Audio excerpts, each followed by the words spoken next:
ஆட்சி பொறுப்பேற்றிருக்கக்கூடியவர்கள் அந்த பிரச்சனைகளை எப்படி சரி செய்வது என்பதை பற்றி கவலைப்பட வேண்டும்.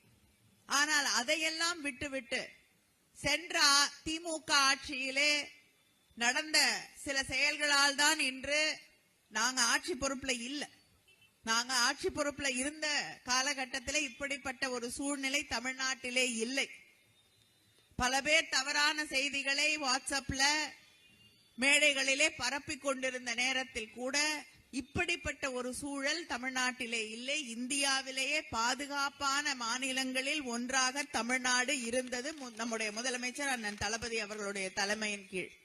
ஆனால் இன்று பெண்களுடைய பாதுகாப்பு ஒவ்வொரு நாளும் கேள்விக்குறியாகி கொண்டிருக்கக்கூடிய ஒரு சூழலை நாம் பார்த்து கொண்டிருக்கிறோம்.